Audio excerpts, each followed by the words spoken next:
Did you know that Facebook and Tumblr have identical view rates? I know a lot of us have a presence on Facebook, but do you have a presence on Tumblr? And what could you be missing out on if you don't? We'll talk about that coming up. Hey guys, my name is Tim Schmoyer and it's Tuesday, which means it's time to take a look at some online video news from last week and talk about the implications that it has for us as creators here on YouTube. And the main story that stood out to me last week is an article on Real SEO that shows that Tumblr and Facebook both share about the same number of referring views to online video, actually even refers more than YouTube itself. Now this data is taken from Adobe's video benchmark report, and I will link to it below if you want to dig into it a little bit more detail. But what these stats are referring to is the percentage of people that each of these platforms refers to a video that then actually starts watching that video. And what we see here is that Tumblr, although often overlooked as a small player, is actually very effective in sending views to your videos. So the question that I think us as creators need to be asking is, well, one, do you even have an account or a presence on Tumblr? And then two, how effectively are you using it? Now, I am not the best person to be talking about this. I do have a Tumblr account here for video creators, and I will link to it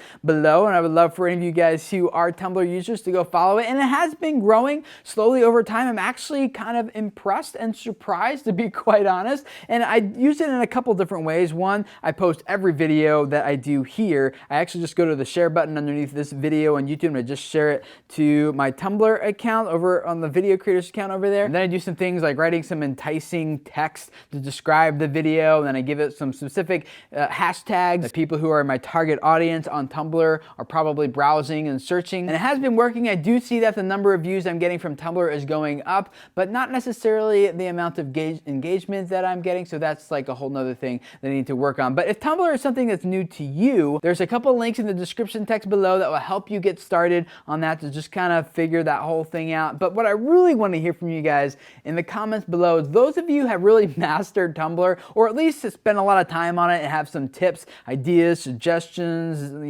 for us who are kind of newer to kind of figuring out how do we leverage Tumblr. Please leave all your advice below. And what I want the rest of you guys to do is go down there and give a thumbs up to the comments and the advice that you think is best. And I would really like for you guys to start like curating each other's advice down there by raising the best stuff to the top. And speaking of social media, like I know a lot of us actually post our videos to like all these different platforms, hoping that it will help build our exposure and get us more viewers. And that can work, but I really do think that you need a very intentional social media strategy behind how you're promoting your content. And I talk more about that in my brand new book, 30 Days to a Better YouTube Channel. It's a very highly practical step-by-step guide, a 30-day YouTube challenge for you to take to just really walk through to build a dramatically better YouTube channel that is highly subscribable and really builds a really tight online community around your content. So check that out if that is something you're interested in. An update that happened to YouTube that you guys should know about is that now when you go to YouTube Analytics, you have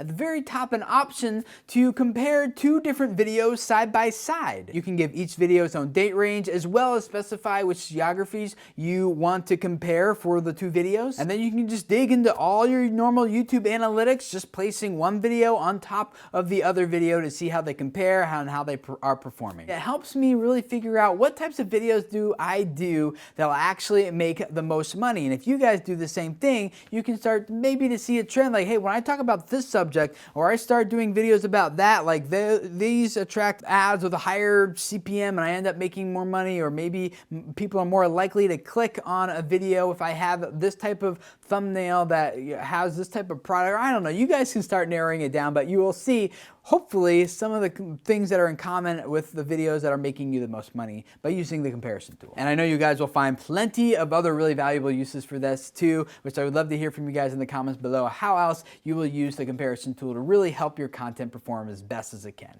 Also, two other quick links for you guys. One, last week we talked about how DailyMotion is actually seems like it's becoming more of a contender. It's actually putting more and more money behind original content. And one of those original series actually just launched last week. It's called That Was Me, and it's a documentary series that highlights some entrepreneurs in tech, lifestyle, and entertainment industries. If you want to check out that series on DailyMotion, there's a link in the description text below where you can go check that out. Also, second, there's a link down there to nofilmschool.com, and they talk about a lot of the different things that creative people do differently than normal people. And I'm sharing this with you because I know a lot of us as creators, we want to be more creative. creative, and sometimes we hit like creator's block, which I will post a couple links below about that as well to help you break through that, other videos we've done here. But what I think this list really helps us do is think about how should we organize our day? How should we structure the environment that we're in order to just really let creativity flow? Like, what kind of attitude should we have? How should we think about things? And so that list just kind of gave me like a little framework to think about